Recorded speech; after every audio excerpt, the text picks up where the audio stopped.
that Elon started with USAID, which was investigating him, and the CFPB, which only serves the purpose of helping regular Americans who've been defrauded by banks, immediately goes to show that this isn't about delivering on some virtuous promise. It is about helping themselves, protecting themselves. What's going on, you guys? Today we have Brian Tyler Cohen. He's calling out all the MAGA idiots. He's calling out Pete Hegseth. He's calling out Elon Musk.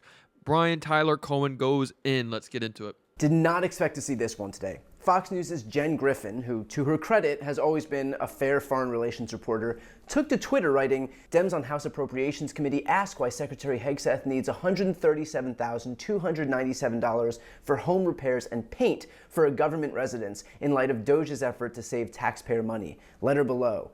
And that letter asks why Hegseth would need over $137,000, including $49,900 for a, quote, emergency paint job. And, I mean, let's be honest here. Who among us hasn't needed a $50,000 emergency paint job, am I right? Anyway, where were we? Oh, right. Republicans are cutting waste, fraud, and abuse. Got it. In response to Jen Griffin's tweet, Hegseth, clearly irritated, tweeted back, fake news of the day, not surprising from Democrats and Jen Griffin, same thing. Any and all house repairs were going to happen no matter who was moving in, and were all initiated by DOD, but Dems and Jen don't care about facts, they're just Trump haters. First of all, you gotta love a former Fox host attacking a Fox reporter for being insufficiently loyal to MAGA. I mean, talk about the moving goalposts here. If even Fox reporters aren't adequately groveling to Trump now, then that really does put on full display the extent to which the Overton window has shifted on the right. And let's think for a moment, too, about how Pete Hegseth himself might react if, say, a Democrat decided he needed $137,000 in taxpayer-funded repairs for a house, including an emergency $50,000 paint job. And look, I'm no defense secretary, but I think on the list of emergencies when overseeing the biggest and most lethal military on the planet, one that has failed 7 audits thus far, in an increasingly dangerous world with a land war in Europe, a land war in the Middle East, and autocracies on the rise across the globe, my definition of emergency probably wouldn't include a fucking paint job. Just, you know, for starters. Notice too how Hegseth discounts this request by calling Jen Griffin a, quote, Trump hater. Isn't it funny how Republicans who get caught in corruption always diffuse responsibility by claiming that anything they get caught doing is just an attack on Trump, just an attack on dear leader? They'll never take responsibility for themselves, but rather just claim that their own accountability is nothing more than an attack on the God King.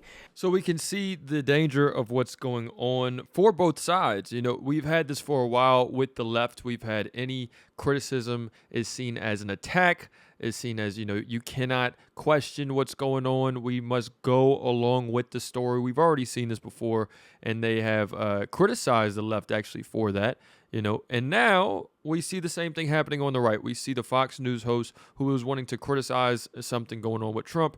And we have, you know, we have Pete Hegseth, who is on the Trump team and everything, saying, oh, you're just a hater. You're a Trump hater. So we're getting worse and worse with each side saying you cannot question what we're doing and not really giving a reason other than just making it an empty emotional response and then having everybody climb on like, oh, you just owned her. You know, and Brian Tyler Cohen sort of calling that out. For a party of guys who claim to be alphas, who claim to be tough, they sure are intent on becoming little more than extensions of Daddy Trump.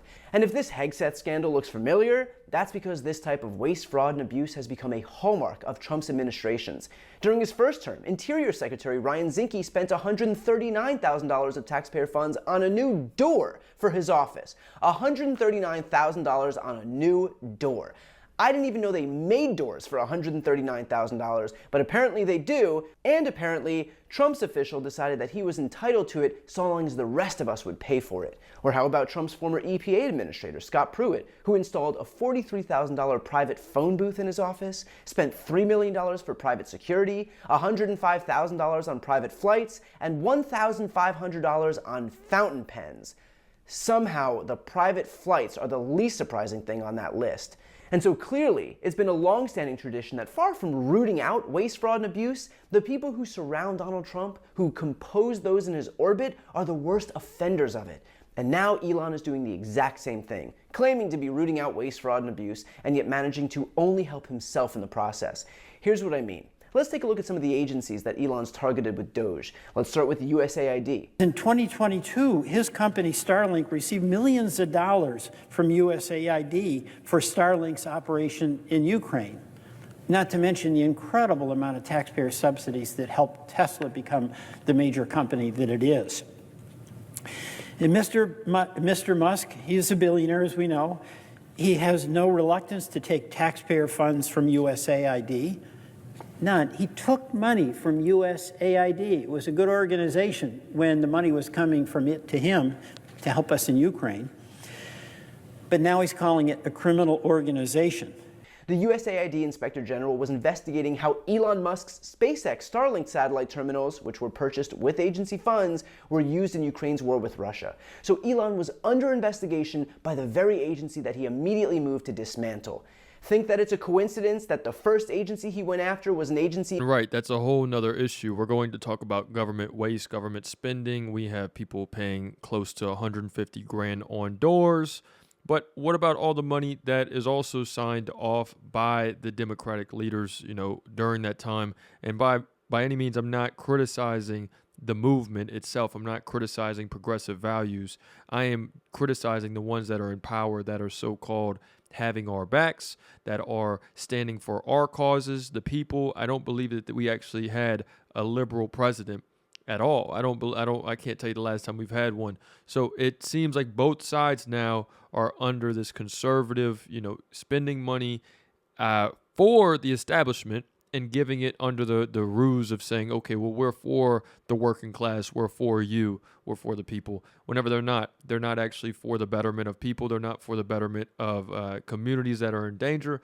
They are for the betterment of, wanting to spend money to benefit people in wars. That's what's going on, is that they are putting it under the guise of saying, oh, we have to help the ones, we have to help Ukraine, we have to help these people out.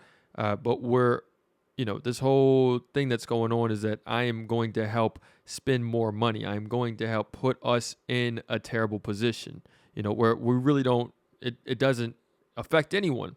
And if you have any doubt at all, why is it that, okay, well, we have to stand with Ukraine, we have to make sure that Ukraine gets protected, and I understand that, I agree with it, but where does that same argument go with Palestine? I don't even know if I can even say that on this YouTube vid. That's where we've gotten to. Investigating him? Me neither. But consider this, USAID costs about half of 1% of the federal budget. It offers essential life-saving programs around the globe like clean water and HIV prevention, but it's not just that. Just as importantly, from a geopolitical perspective, it is a tool for American soft power. When you hand out medicine or food or water with American flags on it, you buy goodwill around the world. That is goodwill you can cash out on during conflicts, for favorable trade terms, for military or intelligence purposes, to build up alliances, so it's a win-win. But by dismantling that agency, not only do we leave actual human beings across the globe hanging, which will absolutely have real-life impacts on people who require medical care, who require water, who require food, but we lose an inexpensive and effective tool for soft power. And guess what country is going to fill that void? China. When we move out, China moves in. That means when it comes to trade, to alliances, to cooperation, to minerals, deference is paid not to the US, but to China. Does that seem like it's in our best national interest? No. But you know whose interest that is in favor of? Perhaps a billionaire who has invested a lot of time building up his portfolio in China. In other words, while dismantling USAID hurts America, it's a gift to the country that Elon stands to benefit from helping. And it ends an investigation into his own possible corruption. Lose-lose for America, win-win for Elon. Another example, the Consumer Financial Protection Bureau. Elon tweeted, CFPB RIP. Now, I want to be clear about what the CFPB does. It literally exists to protect consumers from predatory banks and financial institutions. Its budget is about $800 million a year, but it's returned over $21 billion to 205 million consumers so far. The agency quite literally only exists to help consumers. The sole result of this move is that Americans will have no recourse when they get screwed over by a bank.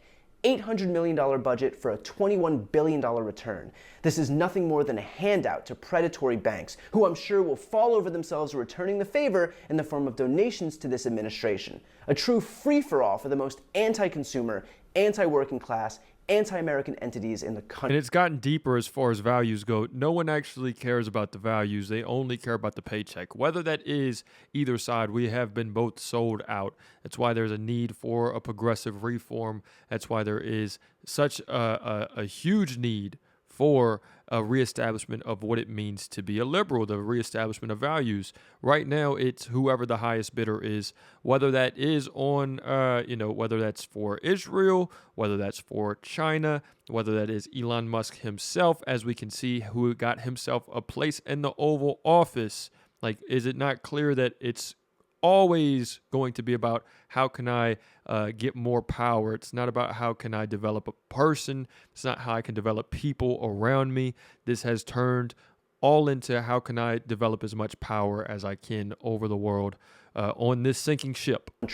So look, I am absolutely in favor of rooting out waste, fraud, and abuse. But if this administration is serious about its plan, then it should focus on where the actual waste, fraud, and abuse are coming from. Like, for example, Pete Hegseth's emergency paint job, or more broadly, Pete Hegseth's department, which has failed the last 7 audits in a row.